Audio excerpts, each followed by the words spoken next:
What's going on, boxing fans of the channel? How's everybody doing? I hope everybody had a wonderful and grateful Thanksgiving. I hope everybody spent it good with the loved ones and family members. And if you're not subscribed, please subscribe to the channel. I'm trying to grow this channel to more followers.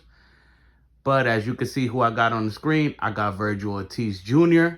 So let's get into this video. I'm going to talk about everything, but let's talk about the elephant in the room. I thought we had the fight against Vergil Ortiz Jr. versus Jerome Boots Ennis. And the fight, it didn't get made. Vergil Ortiz Jr. signed on his side. I had a lot of people that I know, friends, even people that I don't know, telling me how Jerome Boots Ennis is a duck and he doesn't want the fight. After he was saying that, he wanted the fight. And he's saying he was willing to fight anybody. Jerome Boots Ennis came out and he responded. He said that there was people from his side that supposedly were negotiating and without him, to his knowledge, and that when he got the contract, that the fight was at 154. Jerome Boots Ennis fights at 147. He supposedly wanted to fight at 147 for his title.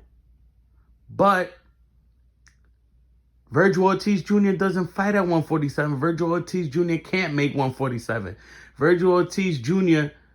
was supposed to fight Emmanuel Stanionis at 147. And his body, he said, couldn't make 147.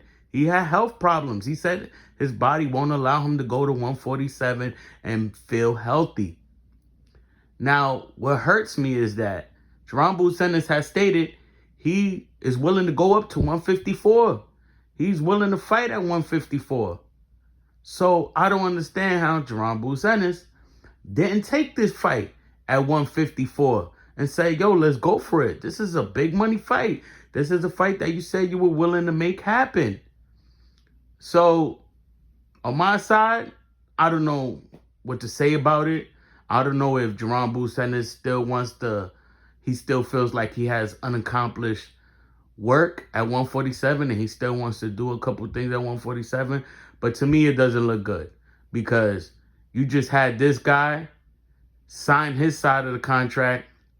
And granted, I understand there was people from Jerome Boots Ennis' side that negotiating without him even knowing.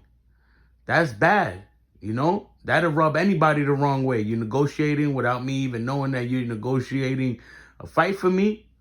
So that right there, I understand on Jerome Boots Ennis' side. But, you know, he said himself he would fight at 154. The contract was sent for 154. He didn't sign it. It's not looking too good on his side. But there was another challenger who threw his name in the ring and the hat and said that he was willing to fight Vergil Ortiz, and that's Xander Zayas. Now, what do I think about Vergil Ortiz versus Xander Zayas? I think Vergil Ortiz Jr. beats him. I don't know if Vergil Ortiz Jr. stops him, but I think Vergil Ortiz Jr. beats him. Vergil Ortiz Jr. is stronger. Vergil Ortiz Jr. has fought better competition.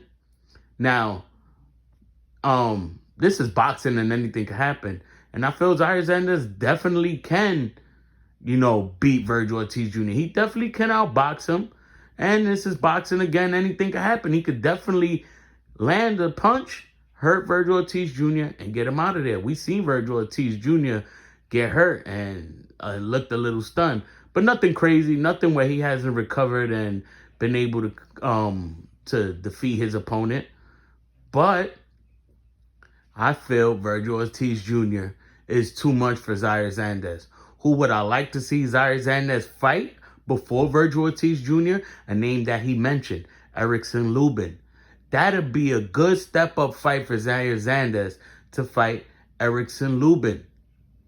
But if he wants to fight Vergil Ortiz Jr. and Vergil Ortiz Jr. is ready to fight him and he says, yeah, let's sign the contract and go, I'm willing to see that fight. I'm more than happy to see the fight. As a fan, I'll say let's go. I'm going to lean more to Vergil Ortiz beating him, 12-round decision. But that fight can go, you know, it could go either way. Xander Zayas could outbox him, but I say Vergil Ortiz beats him. I say 65-35, Vergil Ortiz beating Xander Zayas.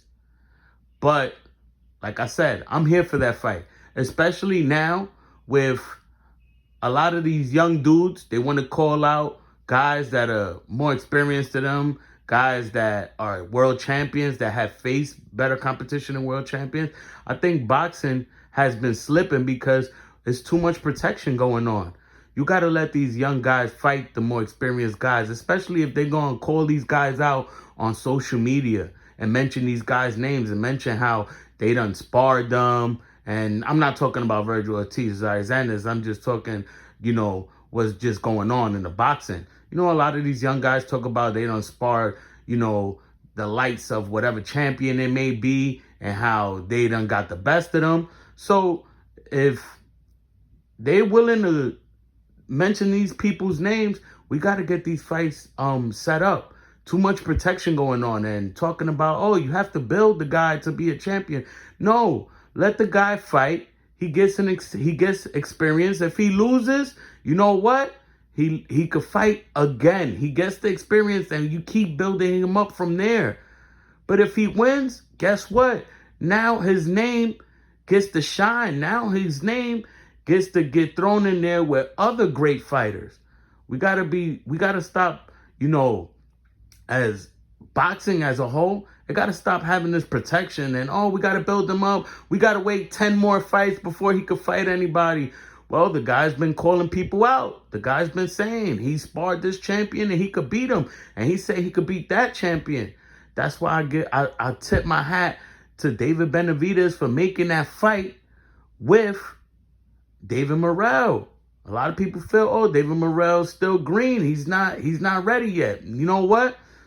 Shouts out to David Benavidez and David Morrell for getting that fight to happen. Now, let's get Vergil Ortiz versus Xander Zayas, so we could get Vergil Ortiz versus Erickson Lubinson. Whichever way it goes, whichever way it goes, I'm here for it. But let's get Vergil Ortiz in there with somebody with a name, or let's get Xander Zayas in there with somebody with a name. But thank you very much. If you're not subscribed, please subscribe to the channel. Thank you.